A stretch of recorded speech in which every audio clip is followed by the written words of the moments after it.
दिनै नुनो मोनदों नोंथांनि बिजाबावहाय मोननै जायगायावहाय जयनिं हाबाफारि खुंफुंदों। माबायदि रायजो राजाफ्रा दिनै जयनिं जादों साबेसे?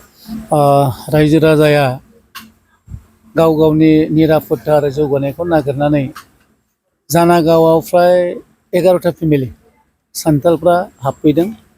बिपिएफबो दंमोन आरो आगोलफोर अनाबर खालामनाय एसे दंमोन, बिथांमोना ज' हाबफैदों। आरो नैबे बैरालियाव बाव 7टा फेमिलि बिथांमोनाबो थांनाय गोबाव सम बिपिएफ खालामदोंमोन, नाथायबा बिपिएफनि दैदेनगिरिफ्रा जों अनसुंथाइ होगोन, जोंनि सरकारा फैफिनगोन नानानथा खोथा बुंनानै दोनबाय थादोंमोननो। नाथायबा दिनै बिथांमोना गासैबो नायजोबनानै जों बेयाव थानानै जाला होननानै जोंनि इस्सा जोंनि इउपिपिएल हाबफैदों।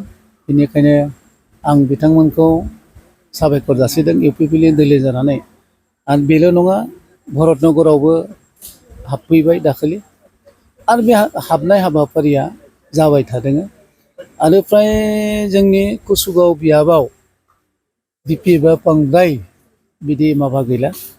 फ्राय बिथांमोना रायजो राजाफ्रा साननाय हयै जे अबेजों थाबा मा मोनगोन, खारन रायजो राजानो जौगानाय नांगौ आरो सान्थि नांगौ।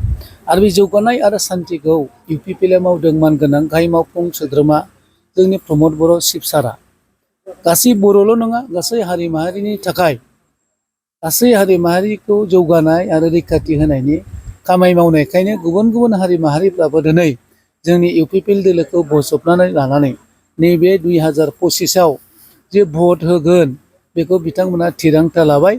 आरो देरहानायाबो निर्घात देरहागोन, खारन बयबो भट होयोब्लाथ' देरहागोन। दा ओंखायनो बयनोबो जुदि खामानि मावदोंब्ला बयबोथ' भट होगोन। दा नोंखायनो बेयावल' नङा, आरो बे हाबाफारिया जाबाय थादों आरो जाबाय थागोन। जा एसे दङ बेखौ जोङो जोंनि दोलोआव फैनायखौ जों आजावना लागोन।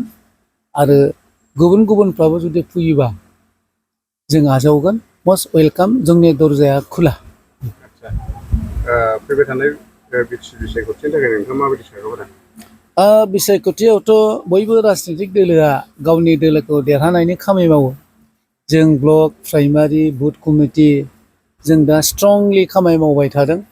आरो जोंनि खामानि मावनायनि जे मोनदांथि जोङो बुंनो हायो जे जों देरहाबावगोन, बे सियर जाबाय। इन्द्रचरन नार्जारि, गामिया बैरालि। नोंथाङाबो सिगां बबेबा राजखान्थि दोलोआव लोब्बा दं नामा? राजखान्थि माने आङो 17 बोसोर बिपिएफआवनो दंमोन। ओमफ्राय दा जोङो बिपिएफ हान्जाखौ जोङो गोदाव सोराव दैदेनग्रा नुनायखाय जोङो दिनै इउपिपिएल दोलोखौ मोजां मोननानै जोङो जयनिं जादों। दा नोंथाङा 17 बोसोर बिपिएफ राजखान्थि दोलोआवहाय थाबोबाय। औ, दा जेबो बिपिएफ राजखान्थि दोलोनिफ्राय जेबो अनसुंथाइफोर मोनबोआखैमोन नामा? अनसुंथाइखौथ' जों मोनाखै, जोङो मावनानै जाग्रा मानसि।